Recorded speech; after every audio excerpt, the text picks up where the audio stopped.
Bueno, parece que somos 3, pero somos muchos Somos más. un montón. Somos un montón, qué lindo. Nunca fuimos tantas en No. el estudio. Qué No, lindo porque no, hoy no. lo llenamos a pleno a este estudio hermoso de Radio Trinchera y con una temática hermosa que es hablar de un libro, editado por la Universidad Nacional de La Plata, por una universidad pública, y un libro hecho prácticamente por mujeres, porque me parece que hay un solo varón en el grupo, un ¿no? compañero varón. Un compañero varón. Bueno, bienvenidas, ahora sí están todas en la cámara. Está Fernanda Day Pilaría, Melissa Auge y Dulce Chávez. Quiero que cada una se presente, porque yo acá tengo qué es lo que hace cada una, pero quiero que cada una cuente un poco de ella misma. Una mini biografía. Bueno, mi nombre es Fernanda, soy de la costa, de San Clemente del Tuyú. Hace muchos años vine a estudiar a La Plata antropología en la Facultad de Ciencias Naturales y Museo, y hago arqueología en un equipo de investigación en la costa del Río de la Plata. Investigamos temas vinculados a la arqueología, digamos, a las sociedades del pasado. Soy mamá de 3 niñas, de Manuela, Matilda, Hipólito. Y bueno, nos dimos a la tarea con algunas amigas y con Julián, el único varón del grupo, a también empezar a transitar estos caminos de la investigación en la ciencia, en la universidad, en las mujeres y en el escribir. Ahí soltar la mano para ir escribiendo también cuentos y relatos. Qué lindo, muy bien, ya presentada, no sé quién sigue. Yo soy Melissa, soy antropóloga, trabajo con Fer en el mismo laboratorio de arqueología. Hacemos arqueología en el Río de la Plata, en la costa del Río de la Plata, y en mi caso particular yo lo que hago es estudiar la relación que tuvieron esas poblaciones humanas que vivieron desde hace 2000 años hasta hace muy poquito, es la relación que tuvieron con las plantas, con todo el entorno vegetal.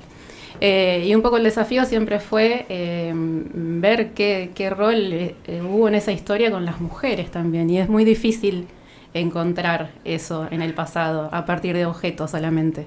Y un poco eso va marcando la trayectoria y la historia de una, y de pronto se encuentra escribiendo también historias de mujeres, pero un poco más recientes del siglo XX, ¿no? Así que estamos a la actualidad. Muy lindo. Bueno, ¿y Dulce? Bueno, yo soy Dulce Daniela Chávez, soy comunicadora social, licenciada y profesora, me dedico a la docencia y a la investigación, y más especialmente en el ámbito de las relaciones internacionales me dedico a las mujeres y la toma de decisiones, en un sentido amplio, o sea, cómo se relacionan con el poder y cuáles son las formas en las que ejercemos esas formas de influencia, esas formas de llegada, esas formas de acción y de política. Y ahí, en este libro, hay mucho de eso. Y hay mujeres que en su momento no recibieron el reconocimiento que nosotras creemos que deberían haber tenido, y me parece que es un hermoso ejercicio reflexivo y político el que hicimos a partir de lo literario, ¿no? Totalmente. Vamos a mostrar de el libro acuerdo, a mostrar el cámara. libro. Tenemos el único ejemplar. A ver ahí. Una hermosa tapa. Unas ilustraciones que, bueno, ahora las vamos a estar pasando en pantalla, pero miren lo que es esto. ¿Se ve, no? Sí, es Una hermosura. Claro, no que hable más cerca del micrófono porque pobre estaba con los... claro. Pero no Bueno, importa. no Bueno, puedo igual ahora mostrarlo. vamos a estar pasando porque las chicas nos mandaron unas fotos, nos mandaron un videíto también del libro. Y bueno, las escuchaba y digo, qué importante ponerle nombre y encontrar la historia de esas mujeres que son las que hoy en día, bueno, hemos ido adquiriendo un montón de derechos, hemos conquistado un montón de espacios, por más que en estos momentos estamos medio tirándonos para atrás, o la situación nos está tirando para atrás, pero eso es porque siempre hubo alguien antes, y ustedes, todas trabajadoras de la universidad, siempre hay, respecto de la universidad, incluso de las distintas carreras, siempre se habla de lo mismo, ¿no? Son mucho más las mujeres que entran a la universidad, y después se da, como en casi todas las profesiones, ese cuello de botella que por las cuestiones de los trabajos de cuidado, porque siempre tienen que demostrar más de lo que demuestran los varones, por un montón de situaciones, no son las que están en esos lugares que vos hablabas, Dulce, de liderazgo, de poder y todo esto. ¿Cuál fue, digamos, para ustedes el propósito inicial del libro? El objetivo del libro era contar historias de mujeres vinculadas a la universidad. Algunas fueron estudiantes y profesionales y otras fueron trabajadoras sin ser estudiantes universitarias. Algunas de las historias son cuando la universidad era provincial y después pasa a ser universidad nacional. Y era un poco pensar también, el primer objetivo, por supuesto, es visibilizar a las mujeres en la universidad, a las mujeres en la ciencia y trabajar con los estereotipos que hay alrededor de la universidad y la ciencia. Pero al mismo tiempo, desde el inicio, pensamos el proyecto destinado sobre todo a infancias y juventudes. Los pensamos como relatos ficcionados, si bien las protagonistas son personas reales y hay elementos de sus vidas y de sus trayectorias profesionales reales, las historias son ficcionadas, imaginadas, y ahí nos dimos como ciertas libertades literarias.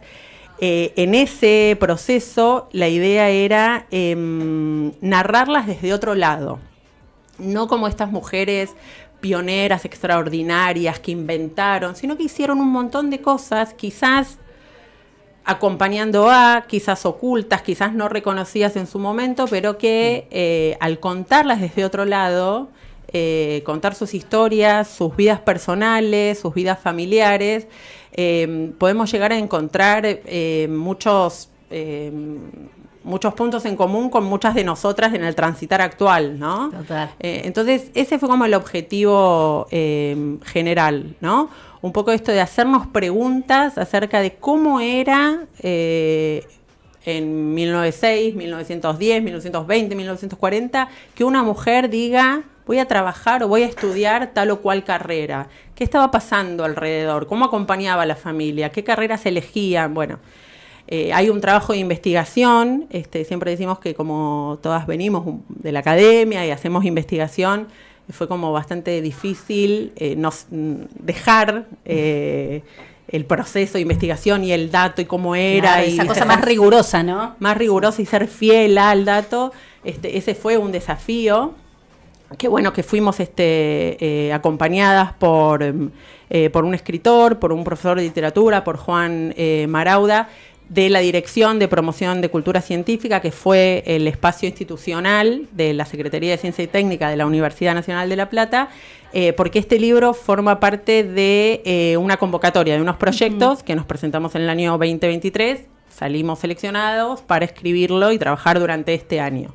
Entonces, en ese marco tuvimos ese acompañamiento para trabajar más literariamente.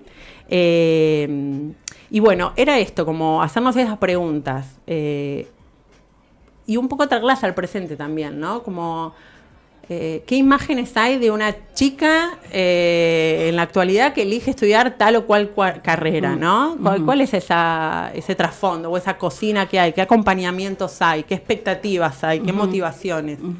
Y bucear o encontrarlas en el pasado fue una tarea hermosa porque encontramos un montón de lugares compartidos, ¿no? Claro. Como, algunos no la tuvieron fáciles en su camino, pero bueno, también es un ejercicio de visibilización. Algunas incluso, bueno, hay muchas historias, algunas por ahí más acompañadas por sus familias, otras no tanto. Y bueno, esta pregunta va para vos, que me dijiste un poco de lo que te ocupás, en lo que te has especializado. ¿Qué encontraste en estas historias? ¿Qué obstáculos principales, o por ahí nombrar algunos de los obstáculos que tuvieron estas mujeres a principio de siglo para estudiar, para llevar a cabo su carrera, e incluso algunas que llevaron a cabo, hay uno de los casos que ustedes cuentan que sí, que se recibió, pero nunca ejerció del título que logró tener, ¿no?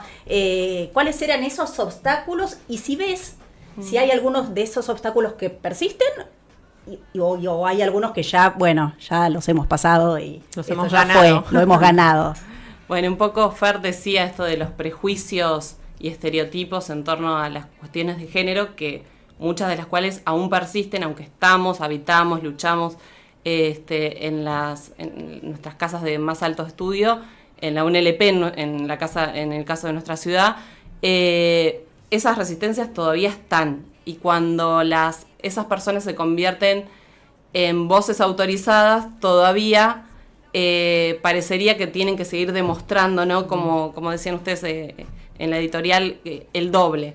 Pero bueno, en líneas generales, desde lugares de resistencias familiares, porque se debía seguir determinados mandatos. En otros casos, por ahí alguna cuestión de los pares, de como cierto escepticismo hacia dónde querían llegar.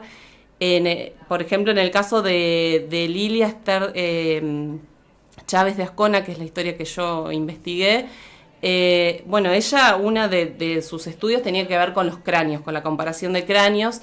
Yo, digamos, no llegué a comprobar si hubo un prejuicio en torno a su tema de estudio, pero seguramente lo hubo, ¿no? Que una mujer en ese contexto. Sin embargo, ella, digamos, a través de los años, su formación, sus escritos, toda su capacidad, pudo ir venciendo esos obstáculos y convertirse en una referente en su época, y nos da mucho gusto poder reconocerlo también a través de estos textos que, como decía Fer, y no me parece menor, está pensado para infancia, está pensado para niñeces, sin por eso quitarle cierta rigurosidad, o sea, pensando también lo lúdico como una invitación a los conocimientos, a los saberes, a otra forma de aprendizaje. Eso nos parece un valor del libro. Yo me imagino a muchos niños o adolescentes leyéndolo y pensando capaz que esta ha sido la historia de sus abuelas, ¿no? Por las edades, ¿no? De las mujeres que ustedes están contando. Y Meli, quería preguntarte a vos así un poco, todas nos cuentan, ya que han sido todas parte de esto, después nos van a contar también quién es más, porque sé que el grupo es más grande. Fue dificilísimo investigar, porque esto no es que ahora metes Google y bueno, y encontrás datos, pero ¿cómo hicieron para investigar la historia? Más allá de que después ficcionaron o se imaginaron cosas y bueno, que tenían que ver con la época, ¿cómo fue la investigación? Sí, fue difícil. Por suerte, bueno, nosotras tenemos una de las compañeras, Ana Arias, que se dedica a esto, incluso su tesis doctoral es de las mujeres del Museo de Ciencias Naturales. Así que ya algunas de las historias estaban como iniciadas. Entonces, teníamos un principio, una base de donde empezar a seguir buscando un poco más de información. Pero sí, tuvimos, bueno, Internet y Google ayudó un montón. También el Family Search, para saber un poco las relaciones familiares que había, nombres de hijos, hijas, compañeros y demás. Y también estuvimos en contacto con gente del archivo del Colegio Liceo y un archivo del más. Museo de Astronomía, del observatorio, digamos, en este hábito académico del investigar, las redes se van como disparando y la circulación, ¿no? Estoy viendo algo del observatorio, yo tengo un amigo que estudió, ¿por qué no vas a ver a tal? Bueno, así es como funciona la ciencia, ¿no? Entonces, este libro está tenido de ese proceso. Sí. Y además con gente que ayudó un montón y que puso a disposición esos espacios de trabajo para que podamos tener acceso. Y las fotos también. En algunos casos no teníamos fotos de buena calidad y, por ejemplo, la foto de tapa la tuvimos que pedir. Sí, el archivo del liceo. También de la biblioteca pública de la universidad. Bueno, el propio archivo de la universidad o del museo, y también esto como uno de los ejercicios posibles para alargarnos a escribir era piensa en un escenario o una imagen disparadora para situar a esa mujer que va a estudiar, que va caminando, que va haciendo, que va a dar una clase. Entonces era cómo era una clase cómo era la ciudad en tal momento. Claro. Bueno, y ahí es como que íbamos armando ese escenario, qué canciones se escuchaban en tal momento. Hay una de las historias las que escribió Melissa, es un viaje de campo a la Patagonia. Bueno, la Patagonia en 1900... No era lo que es ahora. 1934. Con un... ¿Qué rutas había? ¿Qué no? Bueno, una casa rodante hecha a partir de un micro Chevrolet. Claro. Así que fue, bueno, ¿cómo era ese micro? Claro.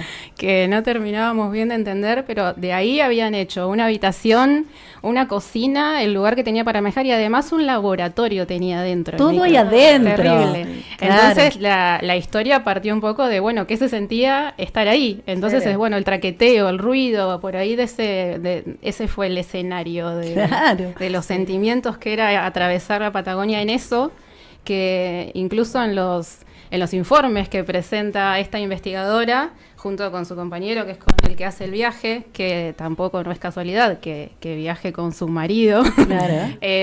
Pero una de las cosas que decían es que la gente que se cruzaba nunca habían visto un auto, un micro, algo que Adaptado de atraviesa. esa manera. Claro. Y una mujer con pantalones, ¿no? Porque ella es la que usaba pantalones, Sí. que estaba feliz de usar pantalones. Sí. Estamos hablando de María Isabel Hilton de Scott, que es zoóloga del Museo de La Plata y De la Facultad de Ciencias Naturales y Museo. Chicas, y quiero, agradecerles un poco también el hecho de que dentro del abanico que han elegido, que se me ocurre que deben haber tenido un montón para elegir, eligieron mujeres de todas las ciencias, incluso de aquellas porque en general se cree que las ciencias son o las ciencias médicas o veterinarias o la arqueología o la antropología, y que las ciencias como la abogacía, las ciencias como, no son como son una cosa consideradas. menor. Entonces, la verdad que ese ejercicio de abrirlo, o dibujo, ¿no? Hay dibujantes, Sí, hay hay escultoras, de artes, ¿no? claro. Que Sí, también son sí. ciencias. Entonces, en ese sentido me pareció muy bueno que estén incluidas, como lo decidieron de esa manera. ¿Cómo fue que decidieron? Bueno, vamos a hablar de estas mujeres, porque se me ocurre que hay muchas otras más que podrían hacer varios libros, ya sé, les llevaría un montón de tiempo. Pero estamos ahí como porque Se quedamos engolosinaron, ¿no? Sí, Sí. y además que Sí. cuando empezamos a presentarlo o a charlar en el festival en defensa de, por ejemplo, uno de los ejemplos fue las charlas que tuvimos con la gente que nos fue a ver en el festival de ciencia, en defensa de la ciencia y la educación pública en el Bosque hace unos meses. Sí. ¿Y por qué no hacen de humanidades? ¿Y por qué en Claro. historia? ¿Y por qué no hacen del liceo, de las escuelas de la universidad? Bueno, súper interesante, Nos denos un encantaría. tiempo, nos encantaría y vamos a continuar, pero esto fue un poco, como decía Meli, Ana Carolina Arias, que es un poco la compañera que motoriza este proyecto, investiga hace muchos años la historia de las mujeres en la ciencia, en la universidad y en el museo, y ella ya tenía una lista, lo cual también fuimos como ampliando, y esta lista no es que estaba conformada porque hay información de estas mujeres. Ajá, de algunas había nada. Nada. Lo que también lo hizo re interesante, porque nos tuvimos que dar a la tarea de buscar y de imaginar más, ¿no? Sí. Entonces, fue una primera lista que nos acerca a Ana, y ahí medio que nos repartimos por azar, dijimos, bueno, yo puedo hacer de esta, yo de aquella, y bueno, y ahí quedamos. Sí, y además se puede decir también que uno de los objetivos del libro, como dijo Fer antes, es esto de contar la historia de estas mujeres desde otro lugar al que estamos acostumbrados, de no una científica con guardapolvo blanco o al lado de un microscopio, porque es esto, queríamos contar otra cosa, estas otras carreras de la universidad que no tienen que ver con esos objetos, y tampoco tanto con la presencia de hombres y además blancos, o sea, de Totalmente, racialidad ¿no? blanca. Esos estereotipos. Claro. No, y se me ocurre pensar también que creo que es la única manera de contar la historia de las mujeres de la ciencia de principios del siglo XX y de la actualidad también, ¿no? Porque estamos cansados de ver por ahí científicos varones que su vida es muy destacados, muy prestigiosos, que se ocupan muchísimo tiempo, pero su vida es prácticamente el trabajo, ¿no? En cambio, en las mujeres no sigue, o sea, la mayoría de las mujeres científicas siguen teniendo un mundo aparte de su trabajo, que generalmente tiene que ver con el mundo familiar, tengan o no tengan hijos, porque se siguen, hemos hablado, ¿no? Acá con otras científicas que precisamente hablaban de eso, por ahí no tienen hijos, pero se tienen que ocupar de sus padres, ¿no? Y sigue siendo la historia de la mujer como esa historia, no es solamente el logro, aún las que han logrado incluso premios, ¿no? Hemos hablado con mujeres premiadas, porque, y sí, pero también nos contaban, sí, tengo mi hija y tengo a mi hija y llego y para viajar tengo que hacer toda una estrategia que a los varones a eso no le pasa, ¿no? Sí. No, la doble o triple Tal jornada cual. laboral de las mujeres que naturalizamos, pero que está y Pero que pesa, y que después se ven los cargos de mayor jerarquía, ¿no? En las instituciones y por fuera de las instituciones. A mí me parece fantástico la decisión de tomar no solamente a las mujeres, como decía Meli, tradicionales de científicas, sino estas otras que aportaron desde otros lugares no tan reconocidos, pero que sin duda, o sea, dejaron su huella. Y yo, si me permiten, hago una pequeña mención a mi texto, porque yo me di el gusto de hacerle un pequeño homenaje también a mi abuela, pensando también en el entrecruzamiento de mujeres más comunes, en el caso de ella que no había terminado, o sea, tenía solo estudios primarios, y cómo la vida de ella, que fue una excelente panadera y repostera y que hacía tortas que le encargaban en el barrio, se podría haber cruzado con la historia de Lilia, que le llevaban una torta. Bueno, resulta que lo maravilloso de este cuento es que cuando yo me pongo a inventar y a sacar cuentas y a ver si era posible y viable, digo, sí, y ahí la voy a poner, que no la nombro, pero la describo muy brevemente, a una vecina que es del CONICET, que es la que le va a encargar la torta a mi abuela. Cuestión que cuando sale el libro, Tani me manda un audio llorando. Ella no se había reconocido, pero esa era la vecina en la que yo me había inspirado, llorando que le había llegado el cuento, que estaba súper orgullosa y que Lilia había sido su profesora. O sea, que hubiera sido totalmente posible. Verás que eso fue tu intuición, me parece. Impresionante. Y bueno, fue un homenaje muy grande también. Creo que en nuestro grupo está muy claro que también está la perspectiva de clase presente y de reconocer a todas esas mujeres que aportaron y siguen haciéndolo desde por fuera de las universidades también, por fuera de esos lugares hegemónicos de construcción. ¿Nos quieren leer alguna de las historias como para... ¿El libro se consigue? ¿Cómo se puede leer? El libro es un libro digital por el momento. Tenemos un único ejemplar que imprimimos nosotras para tenerlo y para poder mostrarlo. Pero pueden, si ponen en el buscador, en Google, abriendo diagonales, los va a llevar o a nuestras redes sociales o al libro que está en el repositorio institucional de la universidad, que es el CEDICI. Es medio difícil, pero si ponen abriendo diagonales, claro, los dirige. Y nosotras tenemos nuestro Instagram y nuestro Facebook, y ahí está el enlace también para poder descargarlo. Es un libro que tiene 8 relatos. Nombro las mujeres y por favor. Uno de los relatos que escribió Ana Arias es sobre María Angélica Barreda, la primera abogada de la Argentina. Ya mencionamos el de Meli, que es sobre la zoóloga María Isabel Hilton de Scott. Yo escribí sobre las calculistas del observatorio, que es el que vamos a leer ahora, sobre Virginia Peña. Ana escribió otro relato sobre las ingenieras agrónomas, inspirada en la historia de Ninfa Encalada de Fleury. El de Dulce que acaban de mencionar, que es la antropóloga Lilia Esther Chávez de Ascona. Sobre las artistas, escribió María Huarte Bonet, inspirada sobre todo en Dora Sifone y Elsa Santanera. Sobre las visitadoras de higiene, este también es un relato de nuestra compañera Jimena Palermo, súper interesante porque son como las pioneras en la carrera que después es trabajo social. Claro. Las visitadoras de higiene que funcionaban en medicina. Así que ahí también ese relato pinta muy bien la época. Y sobre las hermanas Cortelesi, que son como 4 o 5 hermanas, todas mujeres y todas vinculadas a la universidad, tanto en el museo como en artes. Así que esos son, y ese lo escribió Julián Cueto, nuestro compañero varón. Esos son los 8 relatos. Y otra cosa hermosa que tiene el libro, que también no es un anexo que vino después, sino que se pensó desde cero, en diálogo con estos relatos, son las ilustraciones que hizo Alicia Pez. Son unas ilustraciones en acuarela las estuvimos viendo, las estuvieron pasando. Ahí, mirá, ahí las están pasando. Divina.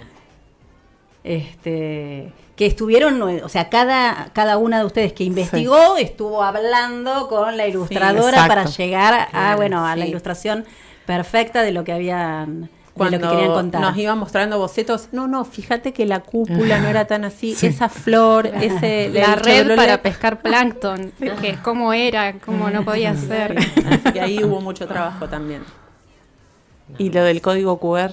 Sí, el libro también al final tiene un código QR que dirige a una carpeta donde hay información ampliatoria sobre la historia, adicional sobre la historia de cada una de las mujeres. Y eso también nos parecía como un plus por el que queda enganchado con alguna historia y quiere investigar un poquito más. Perfecto, sí, porque por ahí hay alguno, bueno, como te pasó a vos, sí, ¿no? Que yo quiero seguir investigando sobre esta, a ver si encuentro alguna otra coincidencia. Maravilloso. Bueno, a ver, nos vas a leer. Este lo hiciste vos. Este es el que escribí yo, vos, sí. Se llama Un cielo de números. Retumban unos pasos apurados en el pasillo destemplado de la Escuela Normal Superior Mary Graham. Son de Elvira Vega, la secretaria que entra a la clase de matemáticas. Señorita Penny, acompáñeme. Al mismo tiempo le indica a los estudiantes que aguarden en sus pupitres el regreso de la profesora. De nuevo en el pasillo, Elvira, más afectuosa y emocionada, le dice a Virginia que un investigador del observatorio vino a verla. Quise conocer el motivo de su visita, pero no soltó prenda alguna el buen hombre. Apuesto, ¿eh? Ay, Elvira, no aumentes más mi intriga, por favor. ¿Qué tendré yo que hablar con un señor del observatorio, si no sé nada de planetas ni de cosas del cielo? Entran en la pequeña oficina abarrotada de libros, carpetas y papeles y se encuentran con el señor del observatorio que se presenta mientras extiende su mano derecha para saludar. Profesora Peña, un gusto. Soy el ingeniero Álvaro Burhan. Me dice que usted es una experta en matemáticas. Bueno, le agradezco el cumplido, pero yo solo enseño. Sí, señor. Ella es notable, hace magia con los números, interrumpe Elvira, conociendo la modestia de Virginia, que los mira seria y cada vez más nerviosa. Muy bien, le cuento la propuesta entonces. Le invitamos a que se sume al equipo de calculistas del Observatorio Astronómico de nuestra ciudad. Corre el año 1909 y Virginia llega ansiosa a su casa para contar la novedad del día, de la semana, del año. Su padre, orgulloso, la autoriza. Al otro día, él mismo la acompaña al observatorio. Caminan juntos por el bosque y al pasar por el Teatro del Lago divisan las cúpulas de los telescopios. Ese camino nunca se volverá rutina. ¿Cuántos pasos habrá entre el zoológico y el museo? ¿Y en metros cuánto será? ¿Cuántos segundos tardará esa hoja de color ocre en caer al suelo? Esa nube esponjosa que va rápido se junta con esa otra en 3, 2, 1, ¡pum! Contando cosas, por fin llega al pórtico de hierro forjado que le da la bienvenida. Pasa por la sala de relojes que huele a tiempo y precisión, esa que requieren los sismógrafos, telescopios y demás instrumentos para funcionar a horario. Repara en las cápsulas que encierran el baile de los péndulos. Cómo ese vaivén confinado precisa el tiempo solar, sideral, universal. Tic-tac, tic-tac, tic-tac. Siempre espera 3 bailes, sonríe por su juego diario y sigue. En la oficina de observaciones recibe las placas de vidrio con los datos que recolectaron los astrónomos el día anterior. Se acomoda en la larga mesa de roble que comparte con otras calculistas, entre las que está su amiga Antonia Zafores. Delante de ellas, la millonaria, esa pequeña gran máquina que alivia la tarea porque multiplica 2 números directamente. Así, los cálculos interminables que invaden la mesa de trabajo van siendo acomodados en tablas de uso, constantes y otras fórmulas que luego usarán los astrónomos para conocer los movimientos de los planetas y medir distancias entre las estrellas. Con agosto recibe su primer pago, el mismo que perciben sus compañeros calculistas. Ahora sí puede ir a comprarse ese tapado de paño azul con sutiles rayas blancas que tanto había admirado en el escaparate de la tienda Gatti Chávez. Al salir se encuentra con Elvira y Álvaro que van a tomar el té. Cómplice los saluda y sigue. Disfruta el tibio sol mientras baja por la calle 50 al observatorio. Será otro día de números para darle forma al cielo. ¡Ay, hermosa!